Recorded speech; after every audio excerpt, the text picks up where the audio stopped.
बारिश और बादलों की गरज ने शोर मचा रखा था। माया गुड़िया के पास बैठी बातें कर रही थी। शहद की खोज करना बहुत मुश्किल काम होता होगा। हाँ, लेकिन मुझे इस काम में बहुत मजा आता है। मैं हर रोज नए नए फूलों से मिलती हूँ, रंग बिरंगी तितलियों से दोस्ती करती हूँ। काम मुश्किल जरूर है, लेकिन हमें बदले में मीठा शहद भी तो मिलता है। रात गुजर जाती है, सुबह हो जाती है। माया, मैं आपको आपके घर तक छोड़ आती हूँ। आपके साथ गुजरा हुआ वक्त मैं हमेशा याद रखूंगी। मैं आपसे मिलने जरूर आऊंगी। बाय। फिर माया मधुमक्खी मम्मा चिड़िया के साथ निकलती है। मम्मा चिड़िया माया को लेकर उसके छत्ते तक पहुंच जाती है। चिड़िया, बहुत बहुत शुक्रिया जो आपने माया की रक्षा की। मैं इस छत्ते की रानी हूँ। मैं आपको शहद का तोहफा देना चाहती हूँ। आपका बहुत बहुत शुक्रिया। मेरी बेटी को शहद बहुत पसंद है। आंटी, मैं गुड़िया से मिलने जरूर आऊंगी। हाँ, लेकिन मौसम देखकर, कहीं ऐसा ना हो कि फिर से बारिश में फंस जाओ। मम्मा चिड़िया शहद की कटोरी लेकर वहाँ से वापस जाती है। रास्ते में मम्मा चिड़िया को गोरी कौवी मिलती है। चिड़िया, तुम्हारे पास इस कटोरी में क्या है? इसमें शहद है। रानी मक्खी से मेरी दोस्ती हो गई है। मुझे ये शहद उसी ने दिया है। चिड़िया, मधुमक्खियों का छत्ता कहाँ है? पहाड़ों के पास बेरी के पेड़ पर। चिड़िया वहाँ से चली जाती है। मैं भी रानी से शहद लूंगी। मैं भी दोस्ती करूंगी रानी से। ऐसा सोचकर गोरी कौवी पहाड़ों की तरफ उड़ती है और मधुमक्खियों के छत्ते से थोड़ी दूर जाकर गोरी कौवी रानी मधुमक्खी को आवाज देती है। रानी, रानी, मैं आपसे मिलने आई हूँ। मेरा नाम गोरी कौवी है। रानो मधुमक्खी वहाँ आ जाती है। गोरी कौवी नाम बताया ना आपने? मैं ही रानी हूँ। आपसे मिलकर बहुत अच्छा लगा। क्या आपको कोई काम है मुझसे? मेरे बेटे को खांसी है, मुझे थोड़ा शहद दे दो। ये सुनकर रानी मधुमक्खी मुस्कुराती है और अपने छत्ते में वापस जाकर गोरी कौवी के लिए शहद लेकर आती है। लो, ये रहा आपके लिए शहद। इसे खुद भी खाना और अपने बेटे को भी देना। गोरी कौवी शहद देखकर बहुत खुश होती है। शुक्रिया रानी, आपसे मिलकर मुझे भी बहुत अच्छा लगा। गोरी कौवी घर जाती है। कालू जी, अब हमें दाना लाने की कोई जरूरत नहीं है। रानी मधुमक्खी से मेरी दोस्ती हो गई है। मैं हर रोज रानी से शहद ले आया करूंगी। मीठा मीठा शहद पीने का तो मजा ही आ जाएगा। फिर वो सब गोरी, जग्गू कौवा और कालू कौवा शहद पीते हैं। दूसरे दिन सुबह सवेरे ही गोरी कौवी दोबारा मधुमक्खियों के छत्ते के पास जाती है और रानी को आवाज देती है। रानी, रानी, जल्दी आओ, मैं तुमसे मिलने आई हूँ। देखो देखो, मैं तुम्हारे लिए क्या लाई हूँ। रानी वहाँ आती है। सरसों का फूल, ये तो मुझे बहुत पसंद है। इसमें तो जान है मेरी। रानी गोरी कौवी से सरसों का फूल ले लेती है। रानी, मेरी माँ आई है दूसरे जंगल से। माँ को शहद बहुत पसंद है। क्या आप मेरी माँ के लिए थोड़ा शहद दोगी? मैं छत्ते की रानी हूँ। मुझे सारी मक्खियों को बांटकर शहद देना होता है, इसलिए मेरे पास इतना शहद नहीं होता कि मैं हर रोज आपको शहद दे सकूं। मेरी माँ बूढ़ी है, बेचारी का दिल कर रहा था, इसलिए मैं आ गई। रानी मक्खी अपने छत्ते में जाती है और कुछ शहद लाकर गोरी कौवी को दे देती है। गोरी कौवी शहद लेकर खुशी खुशी वापस चली जाती है। कालू जी, अब मुझे हर रोज रानी मक्खी से नया झूठ बोलना पड़ेगा। आज माँ का कहा, कल बहन का बोल देना। ये तो आसान है। गुड़िया, लो, मैं तुम्हारे लिए शहद लाई हूँ, ये आप ले जाना। माया, जब आप मेरे घर आओगी तो मैं भी आपके लिए गुलाब के फूल लाऊंगी। शुक्रिया मेरी दोस्त, मुझसे इतना प्यार करने के लिए। एक कौवी हर रोज रानी के पास आ जाती है। कल उसका बेटा बीमार था और आज उसकी माँ बीमार थी। वो तो अब हर रोज ही शहद लेने आ जाती है। गोरी, उसका नाम गोरी कौवी है? हाँ हाँ, आपको कैसे मालूम? वो तो हमारी पड़ोसन है। वो एक नंबर की झूठी कौवी है, हमेशा झूठ बोलती है। अच्छा, ऐसा है तो उसे सजा भी जरूर मिलेगी। मैं अभी जाकर रानी को बताती हूँ। दूसरे दिन गोरी फिर से रानी के पास जाती है। रानी, रानी, मेरी बात सुनो, यहाँ आओ। लेकिन इस बार रानी अकेली नहीं आती, बल्कि सिपाही मक्खियों को साथ लेकर आती है, जो आते ही गोरी को काटना शुरू कर देती हैं। बचाओ, बचाओ, बचाओ, रानी, मुझे बचाओ। मैं झूठे पक्षियों से दोस्ती नहीं करती। फिर मधुमक्खियाँ काट काट कर गोरी कौवी को घर तक छोड़ कर आती हैं। गोरी गोरी, आज तो तुम काली कम और लाल ज्यादा हो गई हो। तुम्हारा मुंह देखकर मुझे डर लग रहा है।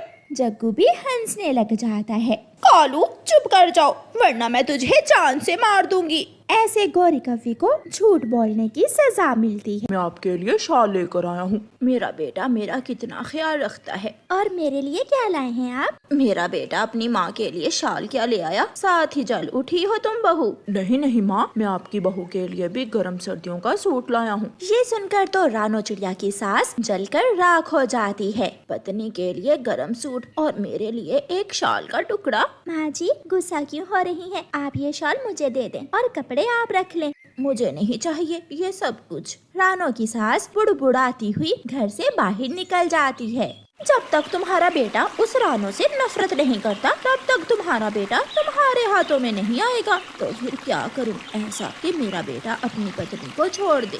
उस पर चोरी का इल्जाम लगा दो, कुछ चोरी करो घर से और नाम लगा दो अपनी बहू का। फिर देखना कैसे तुम्हारा बेटा तुम्हारा कहना मानता है और उसी वक्त उस रानो को घर से निकाल देगा वो।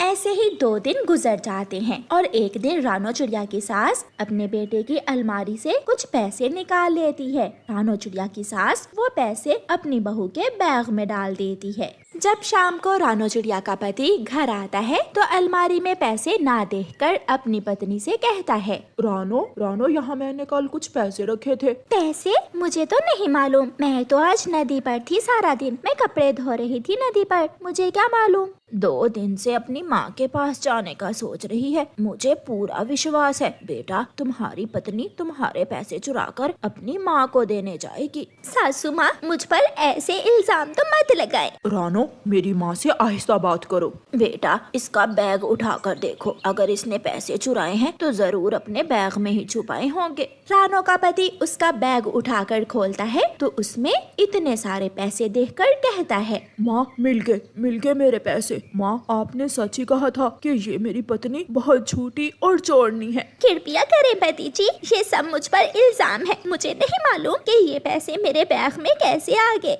निकल जाओ, इसी वक्त तुम मेरे घर से निकल जाओ। माँ मैं भूल में था जो हमेशा आपकी बात ना मानी और इस चोरनी को इतनी इज्जत दी। रानो चिड़िया का पति उसे घर से निकाल देता है। रानो चिड़िया बेचारी उड़ती है और अपनी माँ के घर चली जाती है। माँ, मुझे उन्होंने घर से निकाल दिया। मेरी सास ने बहुत चालाकी से मुझे चोर साबित कर दिया। रानो बेटी चिंता ना करो, एक ना एक दिन न्याय जरूर होगा। 2 दिन बाद ही सास जी अपने बेटे की दूसरी शादी कर देती है। पहले वाली बहू मेरी बहुत खिदमत करती थी, लेकिन वो गरीब घराने से थी, इसलिए मुझे वो पसंद नहीं थी। माँ जी आप चिंता ना करें, मैं बहुत अमीर घराने से हूँ, इसलिए मैं तो आपकी फेवरेट बहू बनकर रहूंगी। अच्छा जाइए और मेरे लिए 1 कप चाय का तो बना कर लाइए। ये सुनकर सास बहुत हैरान होती है। मैं चाय बनाऊं? तो और कौन है यहाँ? मैं आपसे ही कह रही हूँ। नई बहू की सास रसोई में जाती है और चाय बनाती है। अभी नई है ना, 2-4 दिनों में मेरी बहुत सेवा करेगी। मेरी बहू अमीर घराने से है, रोज रोज नए तोहफे लेकर दिया करेगी मुझे। ऐसे ही पूरा 1 महीना गुजर जाता है। माँ मैं काम पर जा रहा हूँ। बेटा काम पर चला जाता है और बहू कमरे में सो रही थी। बहू रानी उठो और मुझे नाश्ता बना दो। चली जाओ बुढ़िया, कितनी बार कहा है मेरी नींद खराब मत किया करो। पिंकी की सास दोबारा बात करती है तो उसकी बहू गिलास उठाकर सीधा अपनी सास के सर पर दे मारती है। सास चिड़िया के सर से खून बहने लगता है। आ जाए मेरा बेटा, आज तो मैं उसे बताऊंगी, मैं उसे सारी बातें बताऊंगी। शाम हो जाती है। बूढ़ी सास अपने घर के बाहर निकल कर बैठ जाती है। जैसे ही उसका बेटा घर लौटता है तो वो अपने बेटे को बताती है, देखो बेटा तुम्हारी नई पत्नी होती है। चलो जा, अब यहाँ खड़ी क्या कर रही हो? तोते भैया, जो किसी की बातों में आता है वो हमेशा नुकसान उठाता है। मैं भी अब तुम्हारे पास काम नहीं करूँगी।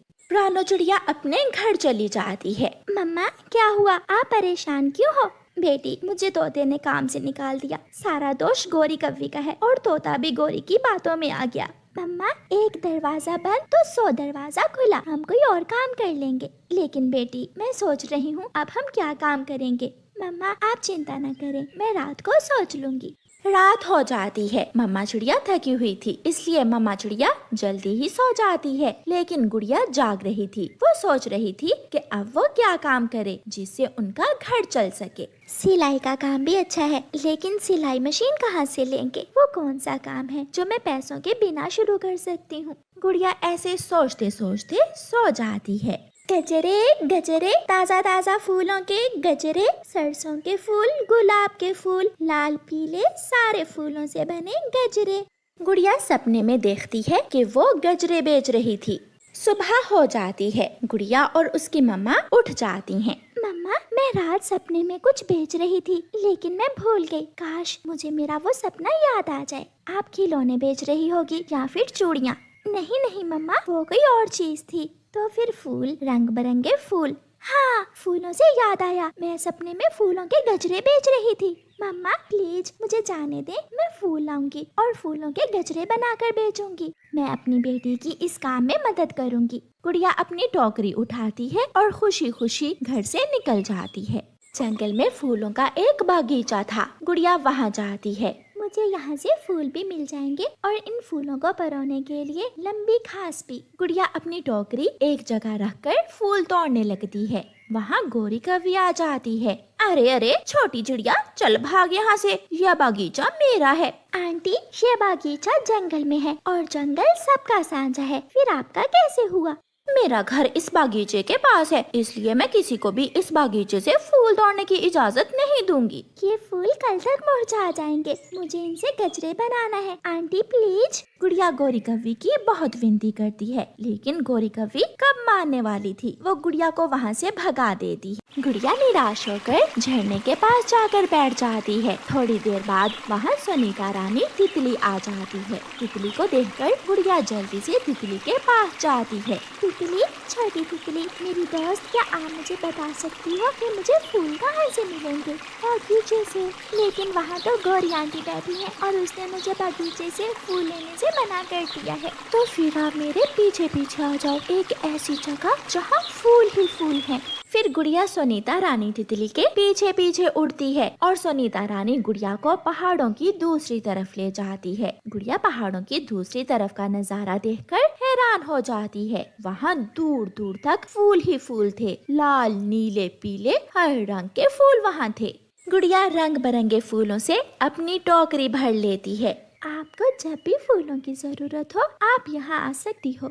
सुनीता तितली, आपका बहुत बहुत धन्यवाद मुझे यहाँ तक लाने का। फिर गुड़िया घर जाती है और उन फूलों से गजरे बनाकर जंगल में बेचना शुरू करती है। गुड़िया के गजरे पक्षियों को बहुत पसंद आते हैं। हरियाली तोती तो पूरे 3 गजरे ले लेती है, बुलबुल और लूसी कबूतरी भी। गुड़िया के गजरे शाम तक बिक जाते हैं और वो बहुत ही खुश थी, क्योंकि उसका सपना सच्चा हुआ था। वो अब अपनी मम्मा का साथ दे सकती थी। ऐसे गुड़िया अपनी मेहनत और कोशिश से अपने हालात बदल लेती है और अपनी मम्मा का सहारा बनती है। मुझे गर्व है अपनी बेटी पर, जिसने मुश्किल हालात में मेरा साथ दिया। मम्मा, मुझे ये सब करके बहुत खुशी हुई, क्योंकि मुझे मेहनत करने का मौका मिला और आपका शुक्रिया, आपने मुझे ये सब करने दिया। मैं अपने घर की खिड़की वाली दीवार के साथ तितलियों के पंख ही पंख लगाए हुए थे। कालू जी, 1 महीना और लगेगा मुझे, जब मेरे घर की सारी दीवारों पर सबसे अलग पेंटिंग होगी, और वो भी ओरिजिनल तितलियों के पंखों से। गोरी, कमाल का आइडिया है। देखने में दीवार बहुत सुंदर लग रही है। ऐसे रंग, ऐसी सुंदरता किसी दूसरे पक्षी के घर में कहाँ होगी? फिर हर रोज की तरह गोरी कव्वी जाली लेती है और अपने घर से निकलती है और झरने से थोड़ी दूर गोरी कव्वी छुपकर बैठ जाती है। तितलियां फूलों पर आ रही थी। सुनीता, न जाने क्या बात है, अब जंगल में तितलियां बहुत कम होती जा रही हैं। मम्मा ने बताया था कि कोई पक्षी तितलियों को पकड़ रहा है। बहुत जालिम है पक्षी जो मासूम तितलियों को पकड़ लेते हैं। रोज, कल मैं अपनी दूसरी सहेलियों को भी साथ लेकर आऊंगी। मेरा इंतजार करना मेरे दोस्त। बाय। गोरी कव्वी आहिस्ता आहिस्ता आगे बढ़ती है और दूर से ही जाली सुनीता तितली पर फेंक देती है। गोरी उछलती है, छलांगे लगाती है। पकड़ी गई, पकड़ी गई। मुझे ऐसी ही तितली की खोज थी जिसके पंख सबसे जुदा हो। इसके पंख तोड़कर मैं दरवाजे के ऊपर लगाऊंगी। सब आने जाने वाले देखकर हैरान हो जाएंगे। मुझे छोड़ दे, जाने दे मुझे घर जाना है। कवि, आप ऐसा मत करें, आप सुनीता को छोड़ दें, इसके नाजुक पंख टूट जाएंगे। माफ करना फूल जी, इसके पंख ही तो मुझे तोड़ने हैं घर को सजाने के लिए। गौरी कवि सुनीता को लेकर चली जाती है। सुनीता जाली में से अपने दोस्त रोज की तरफ देख रही थी और रोज की आंखों में आंसू थे। वो अपनी दोस्त के लिए कुछ न कर सका सिवाय आंसू बहाने के।